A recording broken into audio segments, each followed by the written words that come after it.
কি অবস্থা সবার? কেমন উপভোগ করলেন রিয়াল মাদ্রিদ বনাম বার্সেলোনার ম্যাচ? আর এই ম্যাচের এই জয়টা আমাদের জন্য খুবই প্রয়োজন ছিল। এটা শুধু প্রয়োজন ছিল যে বার্সেলোনাকে হারাবো সেটা না, লিগে আমাদের 1 নম্বর অবস্থান আরো শক্ত করার জন্য এই জয়টা আমাদের প্রয়োজন ছিল। তো আজকের এই ম্যাচটা নিয়ে কিছু কথা না বললে না, যার কারণে ভিডিওটা করা। তো ভিডিওতে ভাই আসো কমেন্ট করো, ঠিক আছে? তো আশা করি কমেন্ট করবে। তো চলো ভিডিওটা শুরু করা যাক। শুরুতে বলে নিই যে রিয়াল মাদ্রিদের মতো ম্যাচ খেলছে, যদিও গোল আরো হতে পারতো, কিন্তু এই সিজনে আমরা দেখে আসছি যে রিয়াল মাদ্রিদ খুব একটা বেশি ব্যবধানে জিতছে না, কিন্তু জিতছে, কিন্তু একটা বেশি ব্যবধানে জিতছে না। তো এটা কেন আমি জানি না, খেলা হয়তো হোল্ড করে খেলছে, শেষের দিকে গিয়ে তো জানি না।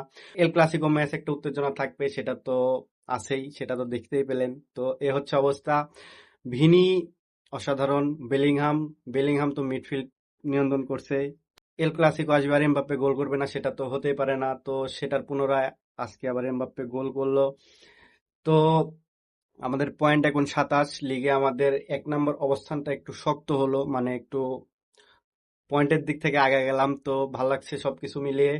আর প্রথমার্ধে সবগুলো গোল হয়েছে, দ্বিতীয়ার্ধে কোনো গোল হয়নি। প্রথমার্ধে রিয়াল মাদ্রিদ 2টি গোল দিয়েছিল এবং বার্সেলোনা 1টি গোল দিয়েছিল। 1টি গোল দিয়েছিল বেলিংহাম এবং 1টি গোল, মানে প্রথম গোল দিয়েছিল এমবাপ্পে আরেকটা গোল দিয়েছিল, অফসাইড হয়েছিল, যদিও গোলটা দুর্দান্ত ছিল, অফসাইডের কারণে গোল বাতিল করা হয়েছে। এমবাপ্পে একটা পেনাল্টি মিস করছে।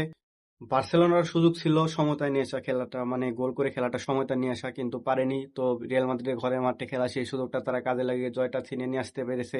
লিগে আমাদের অবস্থান শক্ত হলো।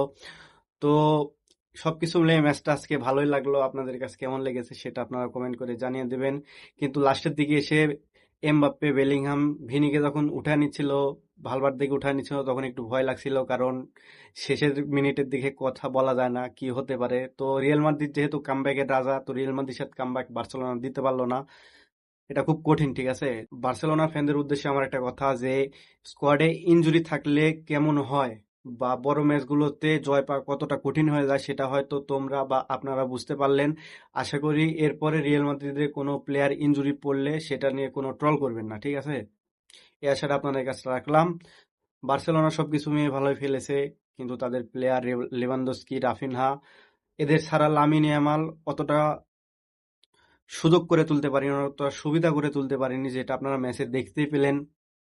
যার ফলে সে খুব একটা ম্যাচে কাজে লাগাতে পারেনি, কিন্তু দু একটা অ্যাসিস্ট করার ট্রাই করছিল, সুযোগও তৈরি করতে পারছিল, কিন্তু শেষে যা ফিনিশিংটা ভালোভাবে দিতে পারেনি দেখে গোলটা হয়নি। তো এই হচ্ছে অবস্থা। রিয়াল মাদ্রিদের লাস্টে, মানে ম্যাচের লাস্টে এডেড টাইম দিছিল 9 মিনিট। তো আমার তো বুকে হার্টবিট বেড়ে গেছিল, তো কি হয় কি না হয়। তো এই হচ্ছে অবস্থা।